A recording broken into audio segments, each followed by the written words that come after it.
So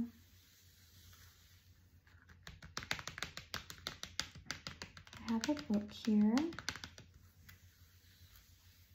called What Makes a Raphael a Raphael?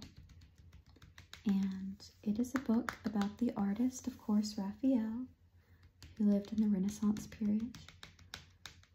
And I've skimmed this book. I haven't really read through all of it.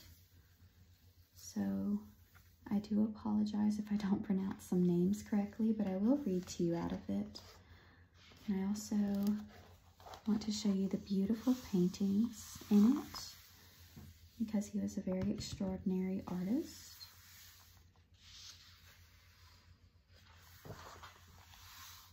And Raphael's most celebrated works are a series of murals in the Vatican. And we will meet him in these pages. So Raffaello Zanzio, known to us as Raphael, was born on April 6th, 1483, in the Italian town of Urbino.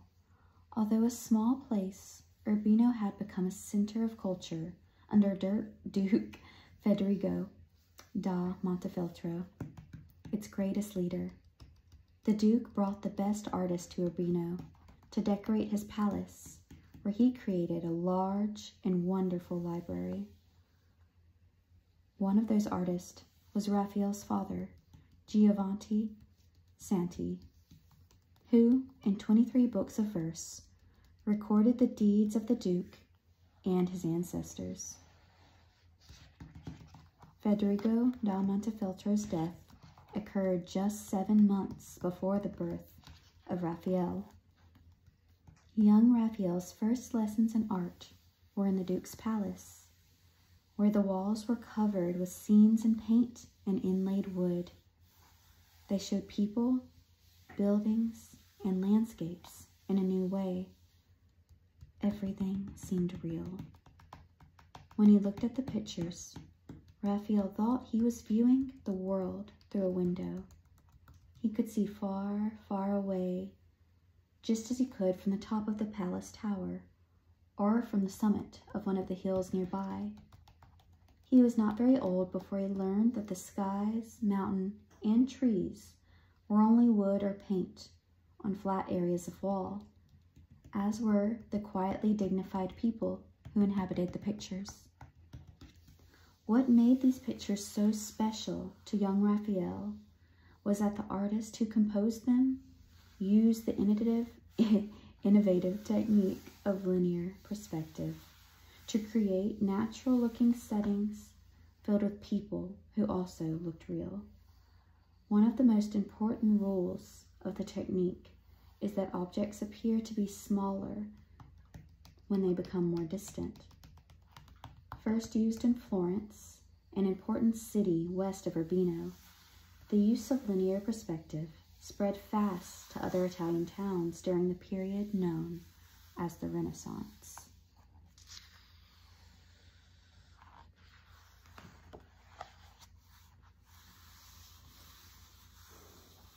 We have a little painting here called Study from the Palace of Federigo da Montefeltro. And we have the birth of the Virgin here. I love the colors in this. The sky actually looks a little, I don't know. It's very detailed when you look close, but from a distance it's almost like, oh, he didn't put a lot of thought into the sky. But then when you look, you notice that he actually did.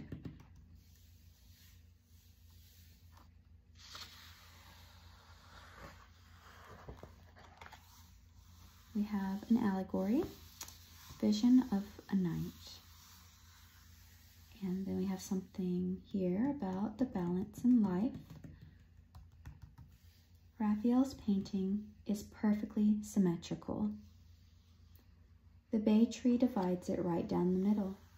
From the edges of the picture, the women reach over the knight, who is stretched between them, like objects of equal weight being measured on an old-fashioned scale. Everything is in balance. In fact, the word symmetry comes from two Greek words, that together mean of like measure. In Renaissance times, a measured or balanced life was the goal of every educated person, for it was believed that such a life brought harmony to one's soul. We have the knight here, and the women,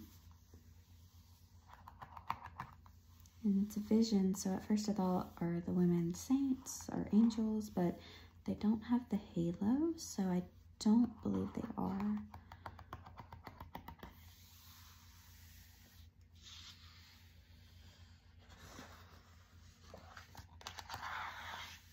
Marriage of the Virgin. So that's quite impressive. So using perspective to convey feeling. Raphael used perspective to unify the foreground and the background of his painting. The figures in the foreground are the same height as the temple behind it. But everyone knows that in reality, the people are smaller than the building, measured in relation to the figures in the background near it. Though the temple is more than 10 times human height, Raphael was able to fill half the painting with figures and to fit a huge building into the other half by using linear perspective. The people and squares in the pavement become smaller as they recede toward the temple.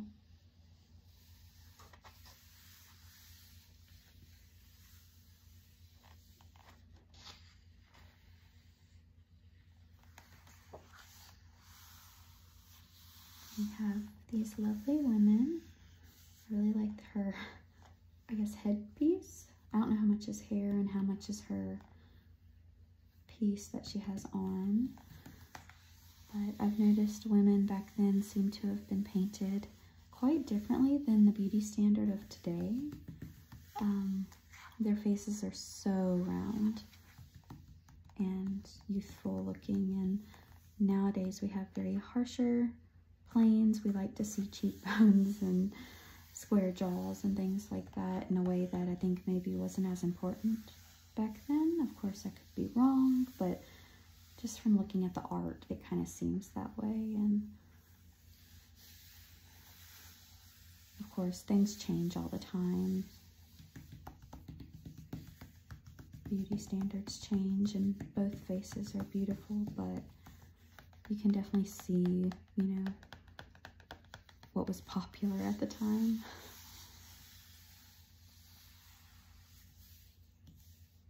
I just noticed the nun over here. I believe that's what she is.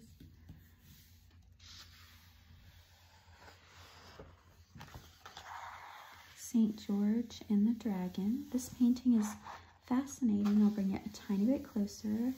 So, as you can see, he's on this horse, very detailed animal. The dragon, the shadows on the dragon are fabulous. I love how he could fit so much into a painting. This little building or castle over here, and it looks like he painted almost every single leaf on these trees, and that's super impressive. We have a woman back here in very light, like yellowish tones. She has a halo and she's praying. And then we have the saint with also a halo. And the halos are very impressive. I just think it's cool how he could put that in the painting. I feel like if I tried to do that in a painting, I would ruin it. I don't know. I know it's a simple thing, but it's so delicate looking, and it makes the painting more beautiful.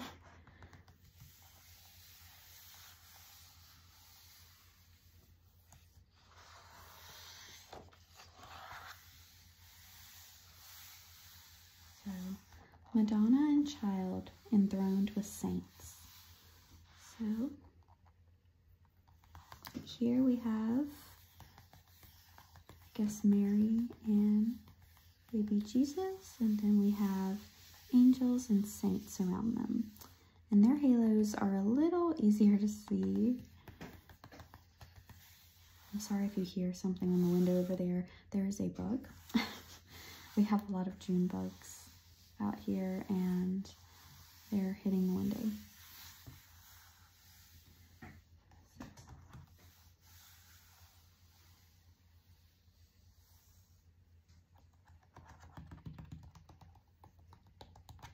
Oh, well, actually, it says, Mary tenderly coaxes St. John to her lap, while Jesus bestows a blessing on him. So I guess the younger boy is meant to be Jesus, and then that's St. John. So I'm sure his being Catholic inspired many of his paintings. And then also the people around him, his sketches were really impressive. And Galatea here. I hope I don't get flagged, because there is, you know, he painted some fantastical things where the people weren't always wearing the most clothes, but it's painting. Hopefully I don't get flagged for it. It's not real pictures, YouTube. So we have the deliverance of St. Peter from prison. And this is incredibly detailed. So it's amazing that he can use all these dark colors and it still is like popping off the page. You can see the detail of the ceiling here and the brightness of the angel back here.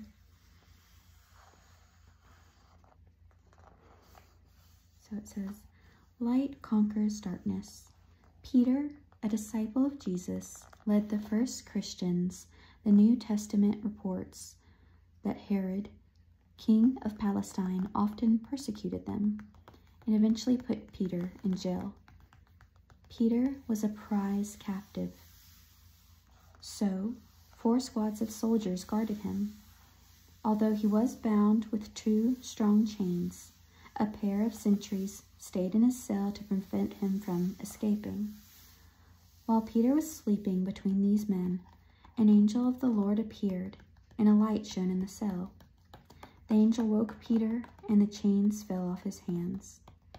Then Peter followed the angel out of prison, even though he thought he was seeing a vision.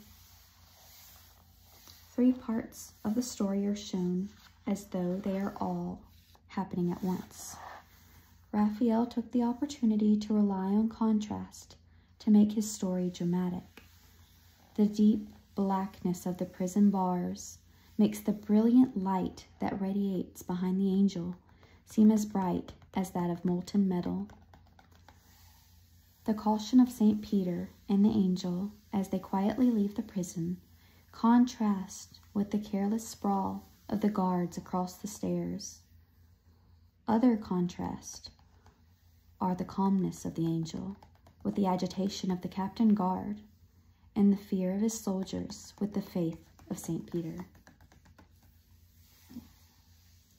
And I feel like these guards, this is a beautiful painting, but they look a little bit like they're from the Renaissance period, maybe. I'm not sure. Maybe I'm wrong. But he probably painted what he saw also.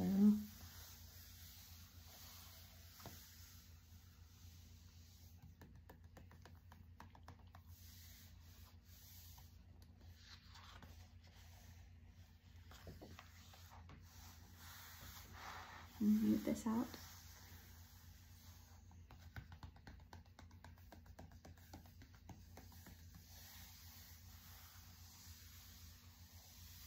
Broken instruments and angel voices.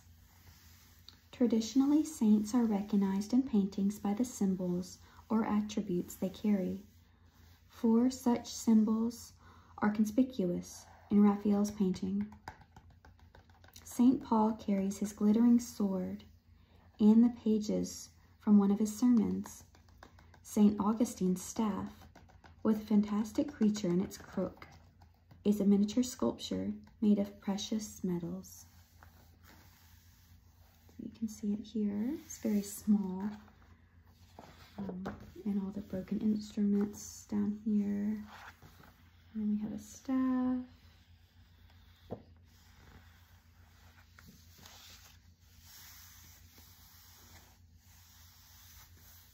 The miraculous drought of fishes.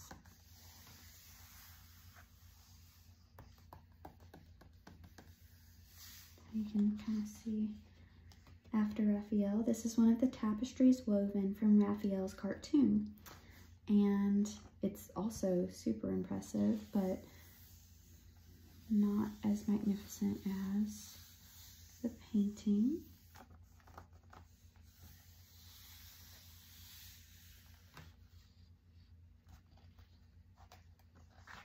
Of course, these are different paintings actually, but or a different part of the painting.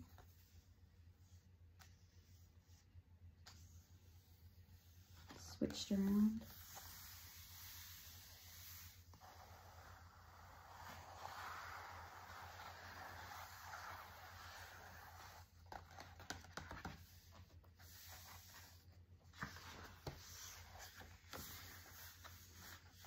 So we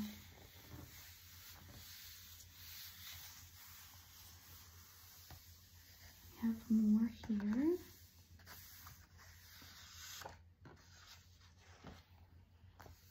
Look at this water. Just the way he painted things was so beautiful. You can even see a little swan back here. And a little portrait.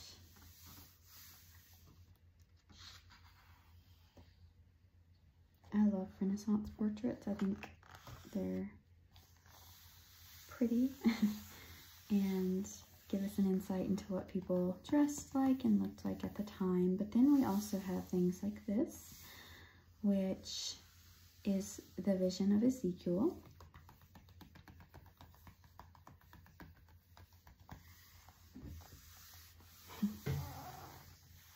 So, in the biblical days of Daniel, Jeremiah, and Nebuchadnezzar, a priest named Ezekiel was called by God to be a watchman unto the house of Israel, to give them warning from God. And so this is actually from Ezekiel 3:17. And to usher Ezekiel into his life as a prophet, God appeared to him in a whirlwind of fire, preceded by 4 creatures, each with 4 wings and 4 faces. The faces were those of a man, a lion, an ox, and an eagle. These faces also represented the writers of the first 4 books of the New Testament, which are called the Gospels. Raphael simply showed God being swept toward earth amid the winged symbols of the 4 sacred writers. A man for St. Matthew, a lion for St. Mark, an ox for St. Luke, and an eagle for St. John. The artists also include 2 pudgy putty under God's arms. So we have that here. This is a very ambitious painting to draw and paint something like this. I remember reading this in the Bible. I'm not Catholic, but still Christian, so I know about the Ezekiel, but I could never imagine trying to paint this scene from it. So it's super ambitious and very detailed, as well as all his paintings really seem to be.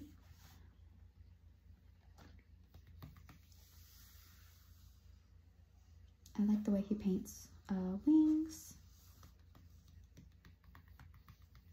and skin. Looks very real.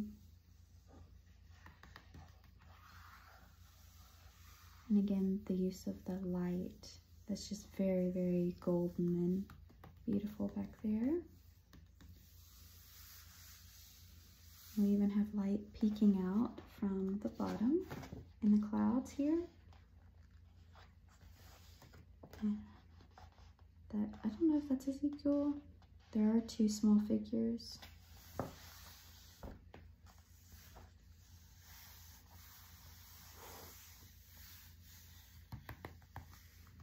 Transfiguration.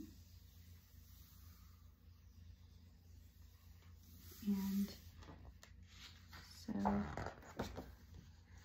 just to see the crazy amount of detail and use of light and darkness in this, it's quite amazing. The way that robes look just like you could touch them. So, said the New Testament relates that Jesus once took 3 of his disciples, James, John, and Peter, to a high mountain.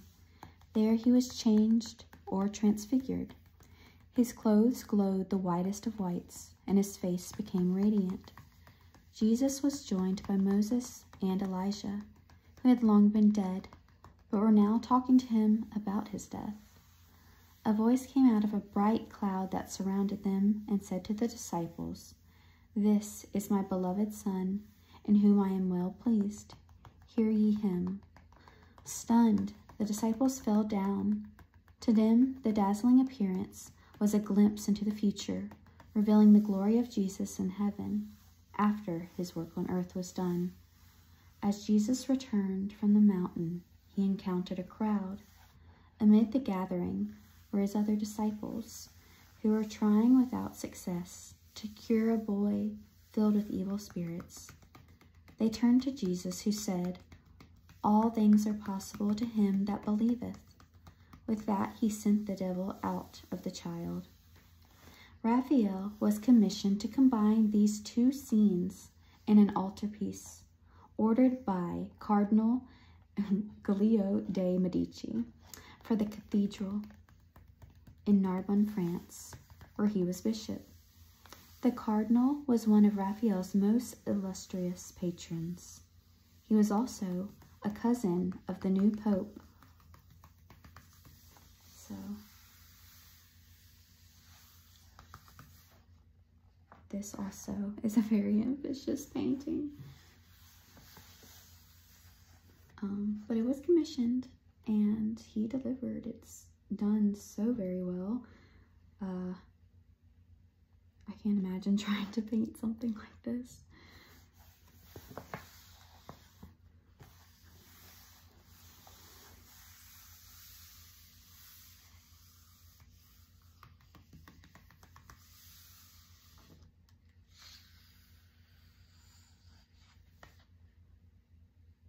This woman's braids right here are done very well.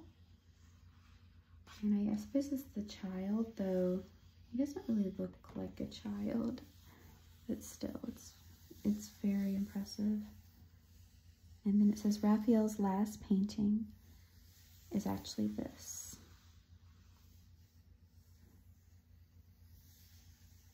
So. And then we have late in March 1520, Raphael became ill. For 15 days, he suffered in bed. April 6th was his 37th birthday, and it was also Good Friday, the day that commemorates the death of Jesus. Raphael died that day, about 30 years later. Giorgio Vasari, an artist who wrote biographies of eminent artists, reported that Raphael was working on the face of Jesus in the Transfiguration altarpiece shortly before his death. The painting was placed at Raphael's feet as he lay in state in his studio. Cardinal Giulio de' Medici then decided to enshrine it above the high altar of one of the most important churches in Rome. His cathedral in Normand, France, also got a copy of it. There was great mourning for Raphael. He was called the Prince of Painters, and Vasari wrote that when this noble artist died, painting died with him.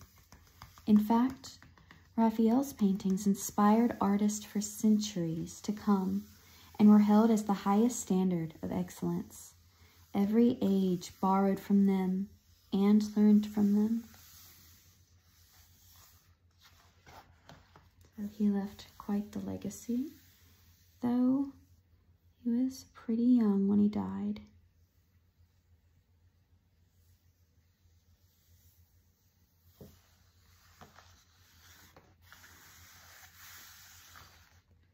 And I love this painting, this Coal of Athens here.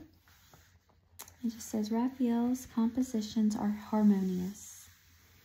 Here, groups of figures on one side of the painting balance groups on the other side. Raphael employed perspective to picture figures convincingly within a setting.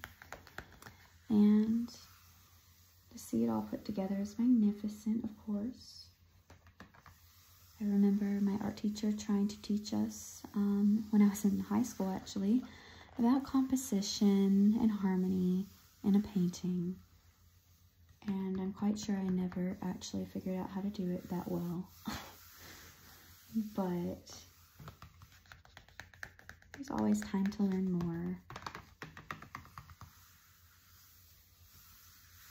And I'm glad I have this to look through and study.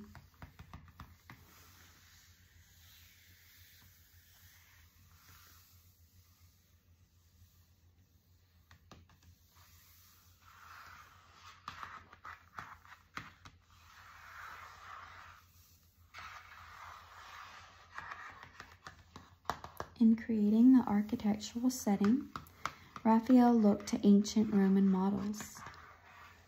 Sometimes the subject matter also came from antiquity.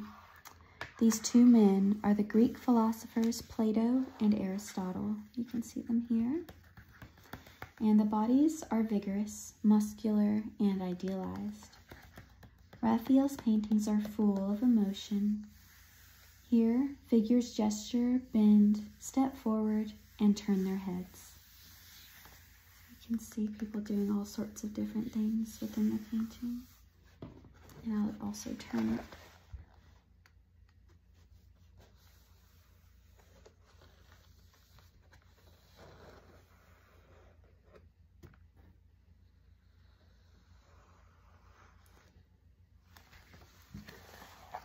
So, thank you for watching.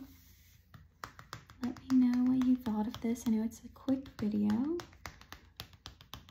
And I have another one, like I said, with Leonardo. And there's more here also. I might have to try and get some. I believe I have the Monet as well. But they have Bruegel, Degas, Rembrandt, and Van Gogh. So there's a lot of different books in this. If you're interested in art, you should check them out. And I'll see you in my next video.